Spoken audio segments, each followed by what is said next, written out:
This is my 2001 Jeep Cherokee. As you can see, it's in pretty clean condition.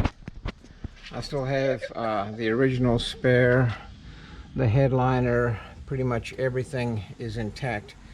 The main addition I've put in here is this cargo rack.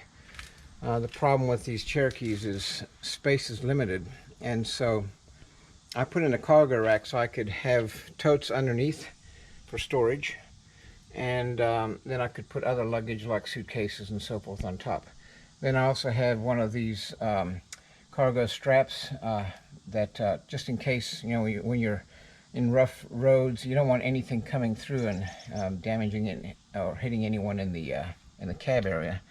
So now I am starting to convert this into an overland vehicle. I don't want to damage any of the interior, so I'm not going to be cutting into the headliner. I'm going to keep all of the original equipment, the seats, the spare tire.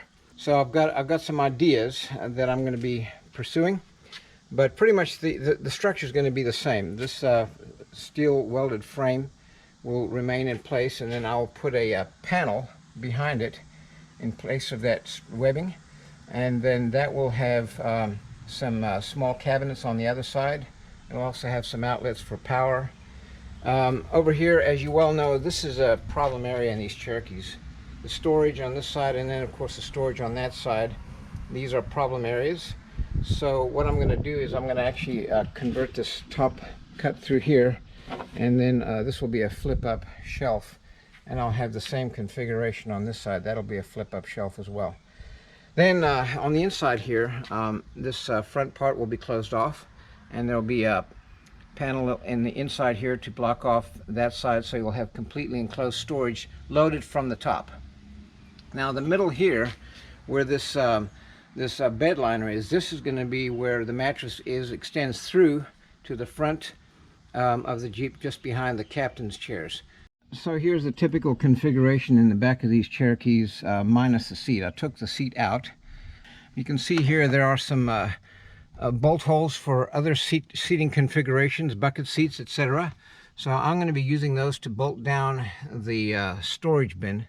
This back seat's going to come out, and basically from here on forward, right up to the back of the captain's chairs, is going to be a storage bin with fold-up lids. On the other side there, I will have tools and so forth. So this whole area will be converted to storage.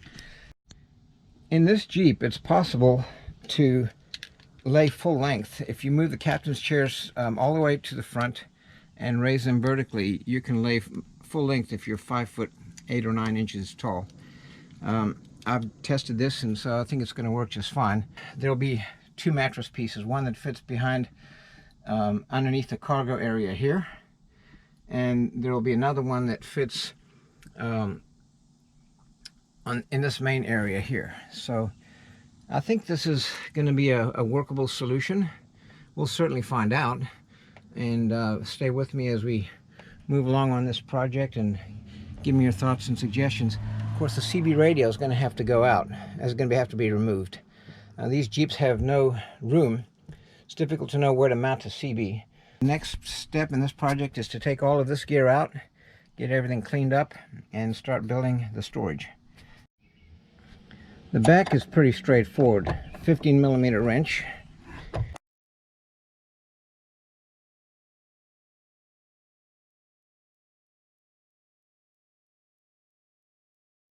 So I'm going to remove the seat belt as well.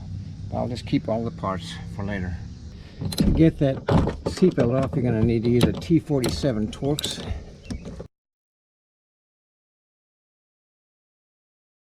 I'm going to bolt the panel, build a little L bracket, so that bolt will go straight back in there. The seatbelt's came pretty loose. This is a T47 Torx.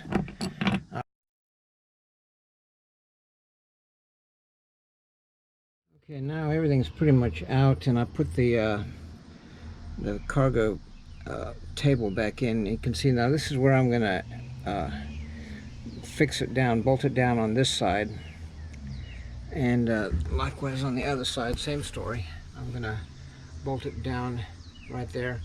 You can see these other cargo strap mount points there, and then the same one on the other side.